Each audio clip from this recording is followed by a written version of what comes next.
అని మీరు ఇబ్బంది పెట్టకండి అని ఖురాన్లో 6వ అధ్యాయం 108వ వాక్యంలో చెప్పడం జరుగుతుంది. ఇతరులు పూజిస్తున్న వాటిని మీరు ముస్లింలై ఉండి వారిని కానీ వాటిని కానీ తిట్టవద్దు, వారిని అవమానించవద్దని చెప్పడం జరుగుతుంది 6వ అధ్యాయంలో 108వ వాక్యంలో ఖురాన్లో. ఇక ప్రజలను మోసం చేయడానికి బరువు లేదా కొలత తగ్గించవద్దు. ఏదైనా వ్యాపారంలో క్వాలిటీలో మనం అమ్ముతున్నా, ఇస్తున్నా, తీసుకుంటున్నా, డబ్బులు సంపాదిస్తున్నా, దేంట్లో అయినా సరే కొనేటప్పుడైనా, అమ్మేటప్పుడైనా, ఇచ్చేటప్పుడైనా, తీసుకునేటప్పుడైనా మోసాలు చేయవద్దు అని మరి 6వ అధ్యాయం 152వ వాక్యంలో అల్లాహ్ సుబ్హానహు వ తఆలా తెలియజేస్తూ ఉన్నారు. తినండి మరియు త్రాగండి కానీ అతిగా చేయకండి అని.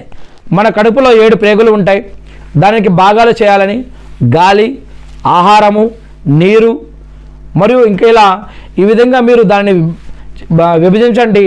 మీరు కడుపు నిండా తినుకుంటూ ఉంటే అనేక రకాల ప్రాబ్లమ్స్, హెల్త్ ప్రాబ్లమ్స్, ఆధ్యాత్మికంగాను ఆరోగ్యపరంగాను ఇబ్బందులు ఉంటాయని, అందుకే మీరు తినండి మరియు నీళ్లు తాగండి కానీ అతిగా చేయకండి అని చెప్పడం జరిగింది.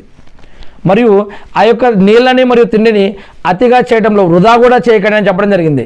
ఈరోజు ఫంక్షన్ హాళ్ళల్లో కానీ, హోటళ్ళల్లో కానీ, ఇంకా అనేక రకాల ప్రాంతాల్లో కానీ మనం ప్లేట్లో మిగిల్చి అనేక రకాలుగా పడేయటం, వదిలేయటం, ఏమేమో చేస్తూ ఉన్న కొంతమందిని మనం చూస్తూ ఉన్నాం.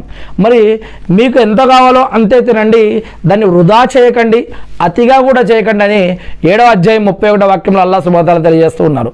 మరియు ప్రార్థన సమయాల్లో మంచి బట్టలు వేయండి అని 7వ అధ్యాయం 31వ వాక్యంలో చెప్పడం.